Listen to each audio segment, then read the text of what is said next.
red usually means bad. So let's have a look at some of these blades and see why they're unhappy.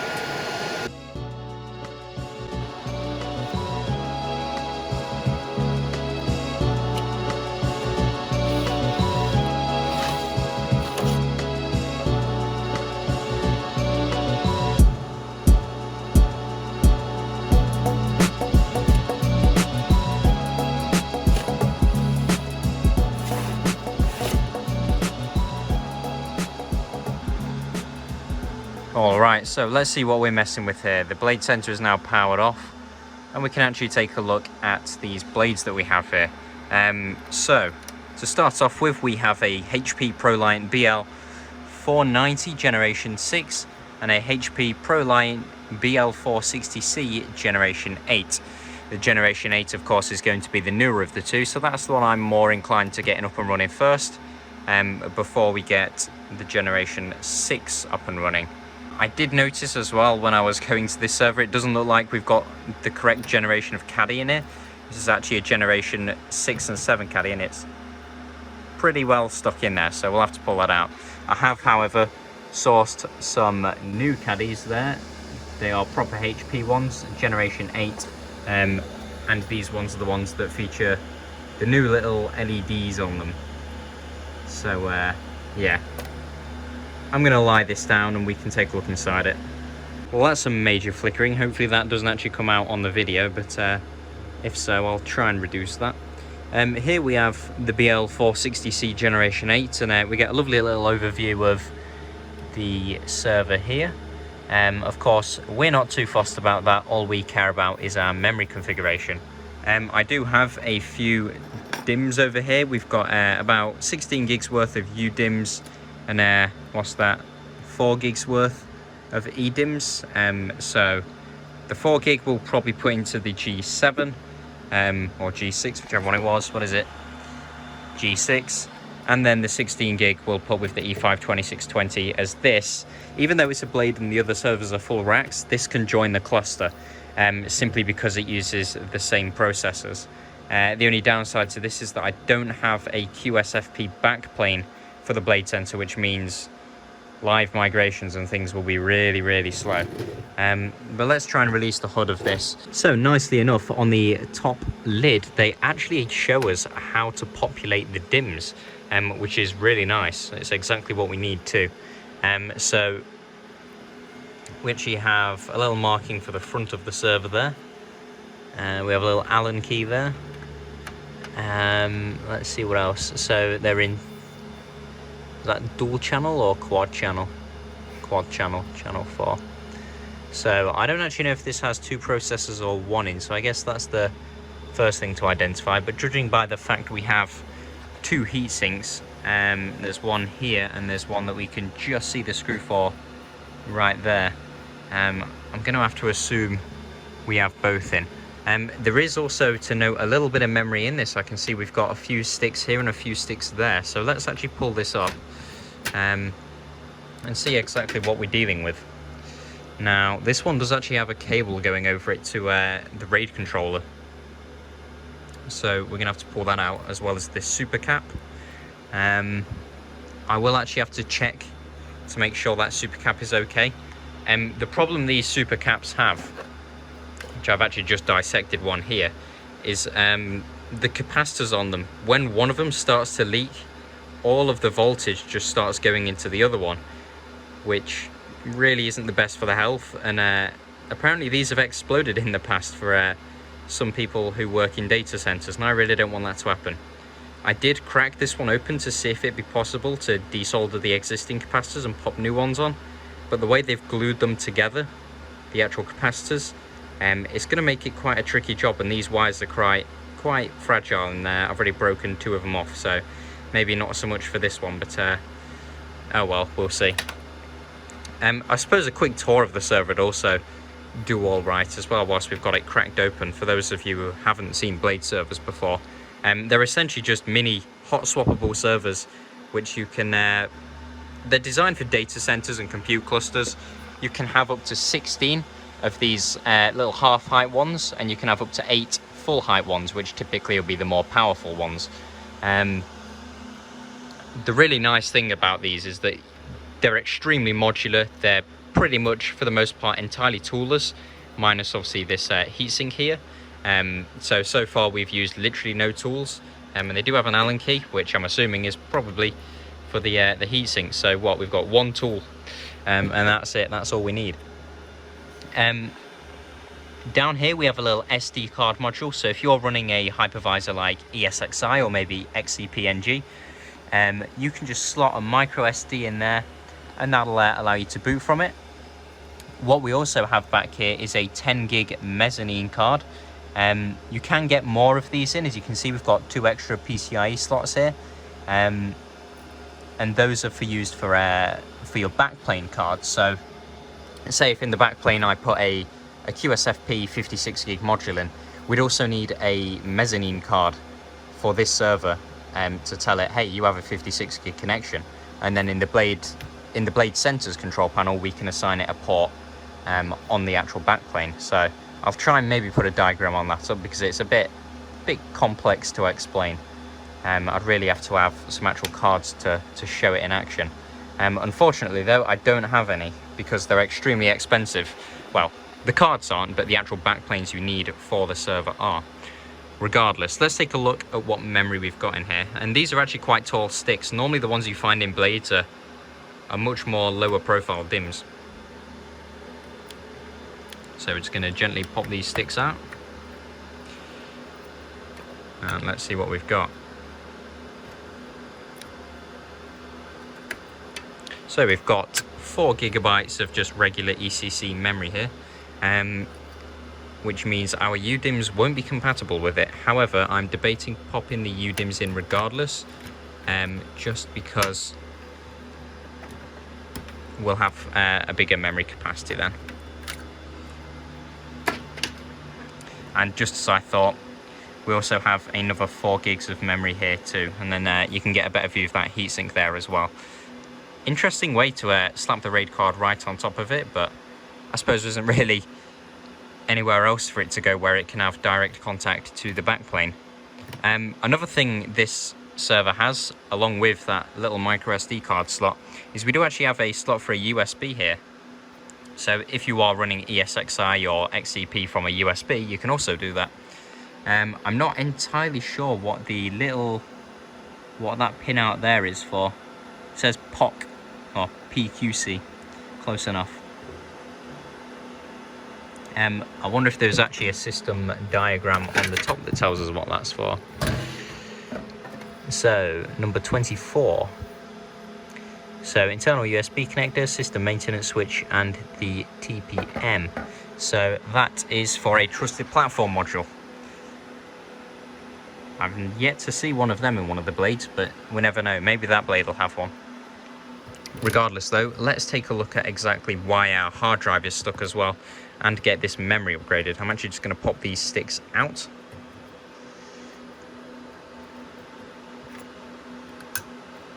So we have in total 8 gigs worth of ECC memory there. We'll hold on to that.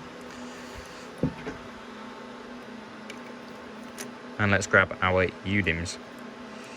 Now we need to make sure we have an equal amount, just because the server will throw a bit of a hissy fit if we're using random amounts. Hopefully all of this memory is compatible with each other as well.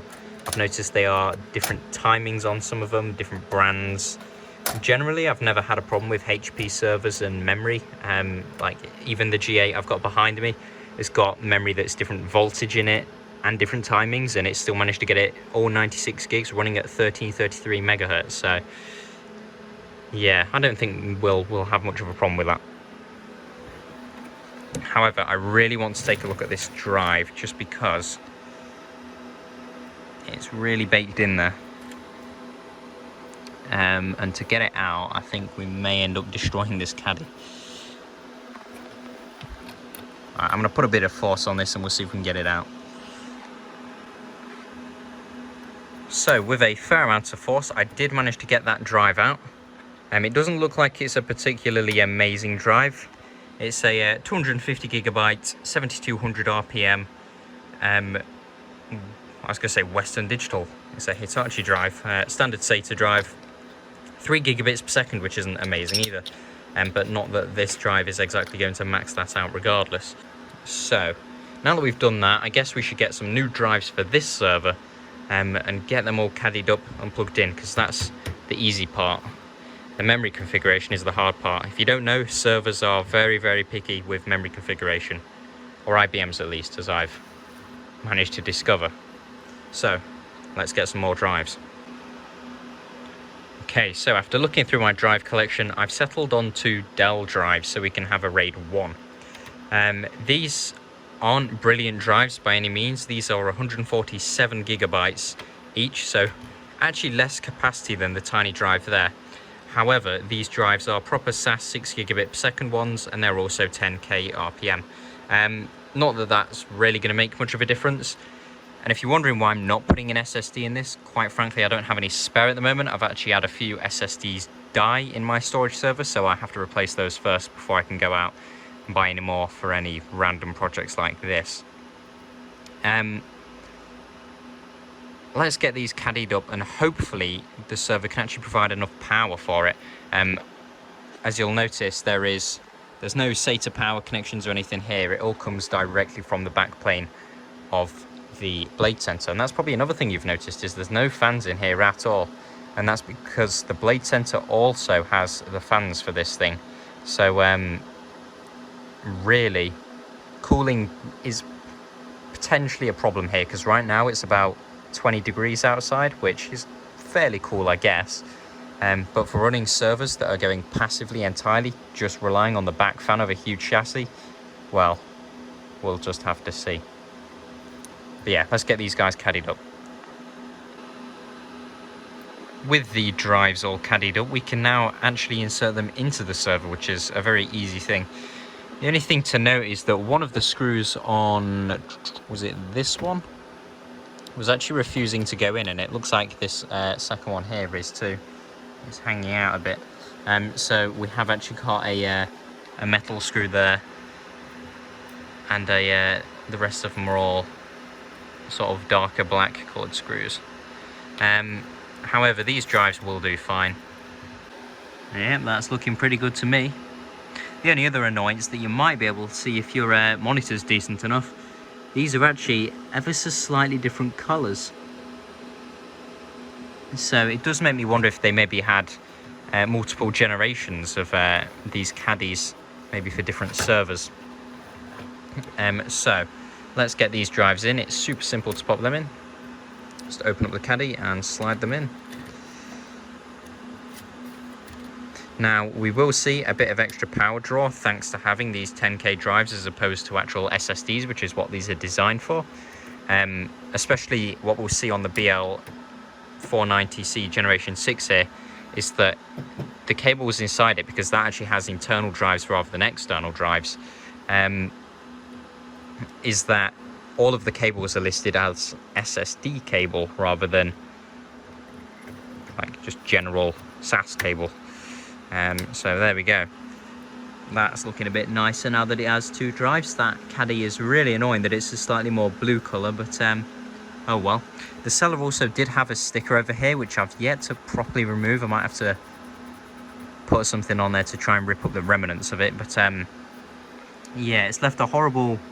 You can't really see it well on the camera. There you go, there's a better angle. Just doesn't look very nice. When you look at it more from this angle, it looks a bit nicer, but I suppose these servers aren't to be looked at. They're supposed to be running until they die. Right, let's put some of these memory sticks in. And there we go. In theory, this blade is now complete and should, fingers crossed with a bit of luck, post. So let's get our covers back on and give this thing a whiz.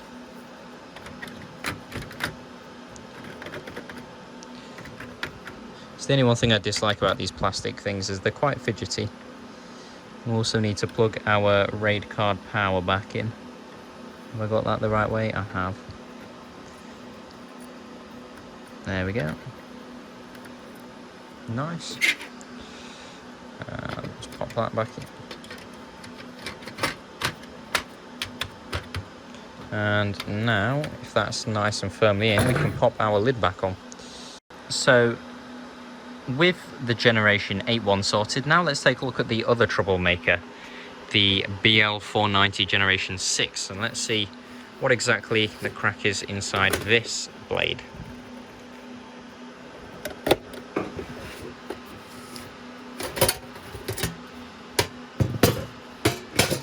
Alright, so we do actually have a drive in this one, so that's always a good start.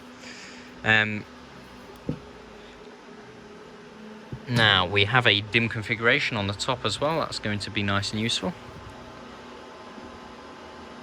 And as you can see there, as I mentioned before, they do name it SSD Power and Data Connector.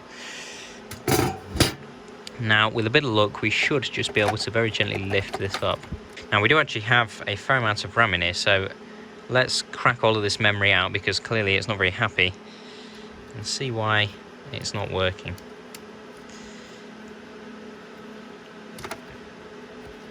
Now, this server, I should mention, is also missing the cache module for the RAID controller because it was faulty, and I've not yet got round to replacing that, so I'll have to order one and maybe make a follow-up video for this. So we have another 2 GB of standard ECC registered memory.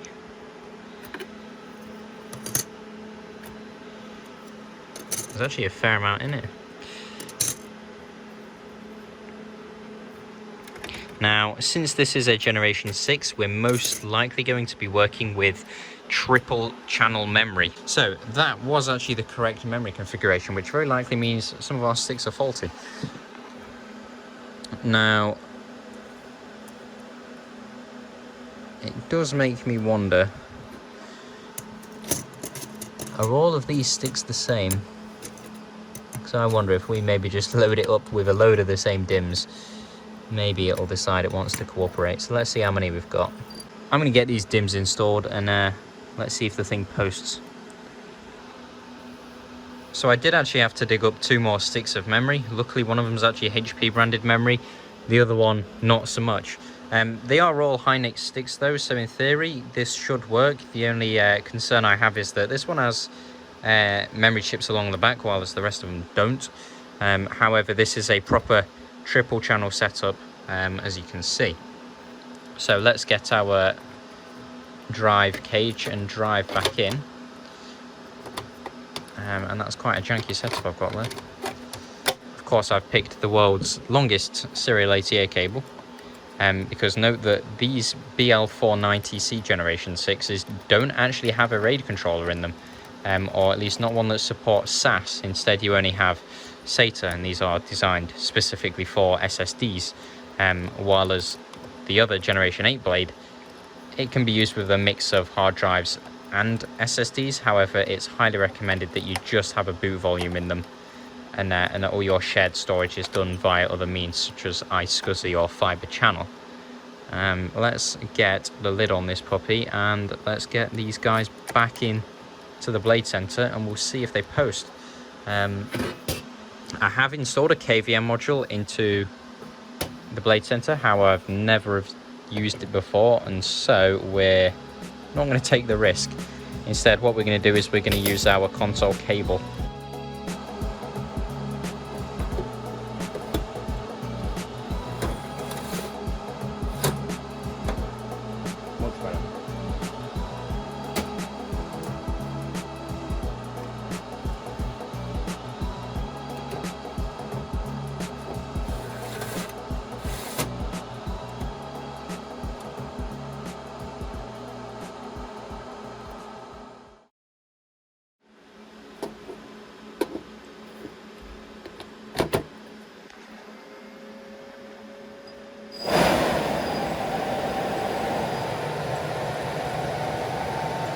Here are the blades booting now.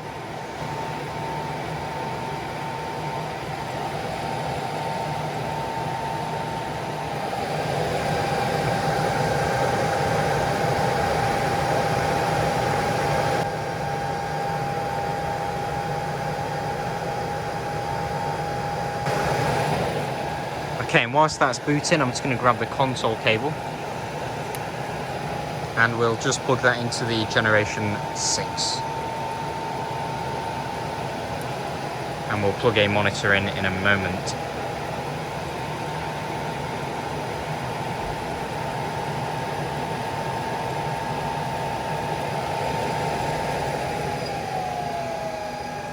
That's sounding a little more happier.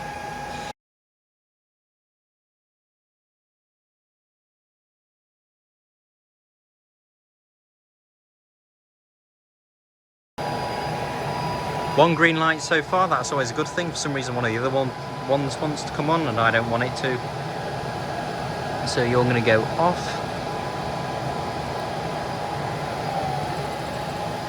So this blade must be happy now because that seems to be booting okay. And there is the RAID controller initializing, so that's probably seeing those two drives now. Let's get this one turned on, as this one was also giving red lights.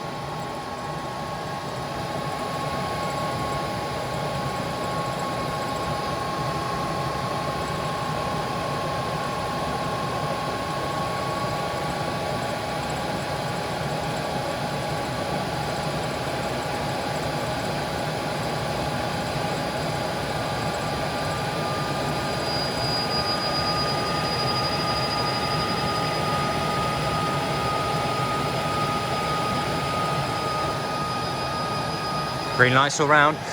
Now we're actually pulling almost 600 watts idle. And you can really hear the fans at the back of the server absolutely roaring away. Interestingly, that blade has just shut down, so it's gonna... We may have actually hit a power limit there.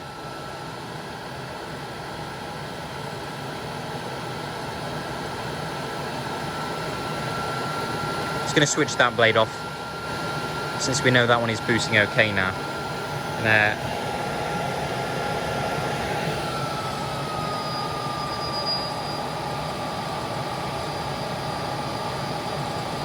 It's looking a bit better.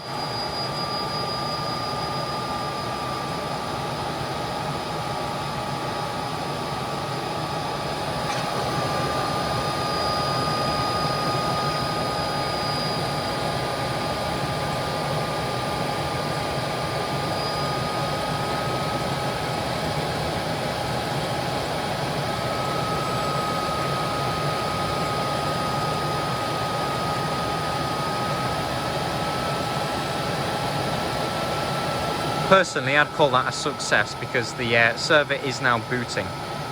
Let's get a monitor hooked up to it. And there we go. That blade is now booting correctly. Green lights all round. 24 gigabytes of memory. 2x5650s.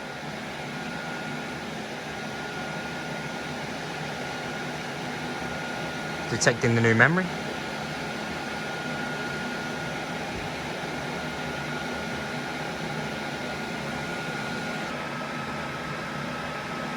You can see why they keep these things in data centers because of how loud they are. Still got all green lights on it, so...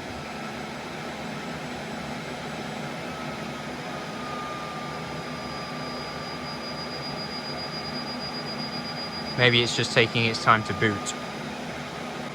Odd indeed. Let's hook up a keyboard. And just as I hook a keyboard up, system currently, let's have a look in the BIOS, make sure everything's okay. So here we are. This blade has no serial number. That's how you know it's a genuine HP product. We've got the two Xeons, all looking nice and dandy. ECC is on. Let's have a look in the processor options. Virtualization is on. Hyper-threading is enabled. All good. So, let's see, is it detecting our hard drives? See boot controller order. Annoyingly, it only says Intel SATA controller, so we can't actually see what our drives are.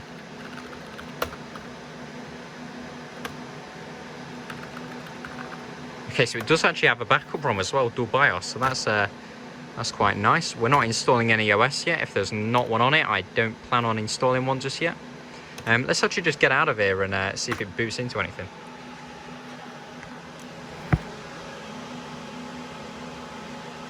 Ah, that's a shame, no OS.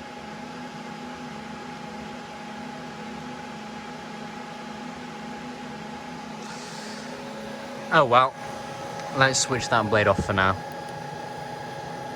And let's actually give, if I can get the slot out, let's give this one a go. see if the G8 survived its memory upgrades, which I'm sure it will have done.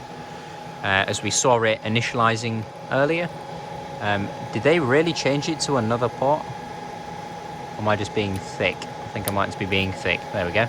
And let's power this guy on.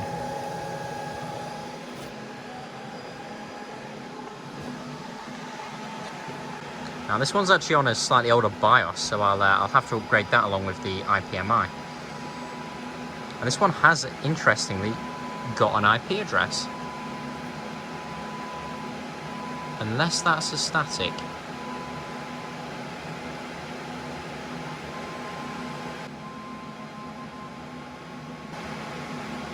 That ILO IP must be a static.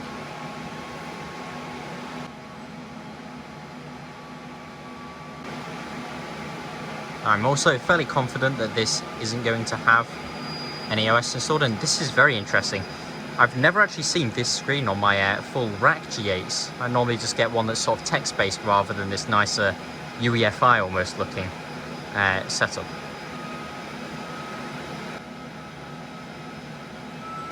Now, the fans on that BladeCenter are really ramping up now, so that makes me wonder if this thing needs some new thermal paste applying. And we can see we've got two Intel Xeon E5 2620s. We have 12 gigabytes of memory installed. And it's actually downclocking them to 1.20 gigahertz.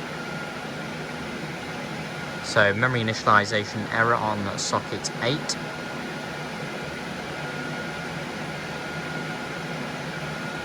And let's actually see if it detects any drives. So let's go, or is it F7 for default configuration? Yeah, entering auto config. Let's let it automatically decide what it wants to do for that.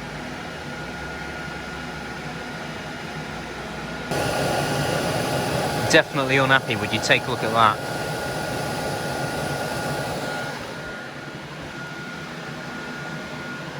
And now it's just sat here. So strangely enough, this thing did actually have an IP, and I've just had a look in the IPMI. And it actually said there wasn't enough power to power on originally, which is quite interesting because that only occurred when we had this one on as well.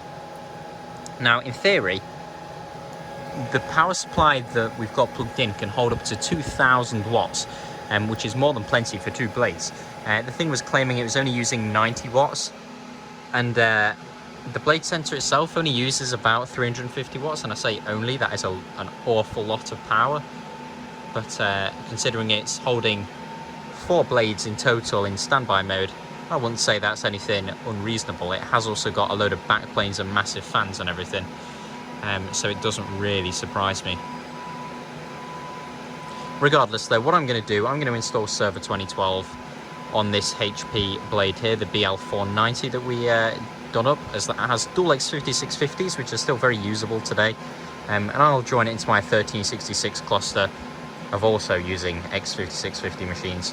I may have to swap the slot of this and see if I can give it internet, just because that thing's probably also got an ancient ILO on it. I think it said it had ILO 2 or something, which we might actually need a Windows XP virtual machine just to get into. Regardless, that is all of the blades, I think.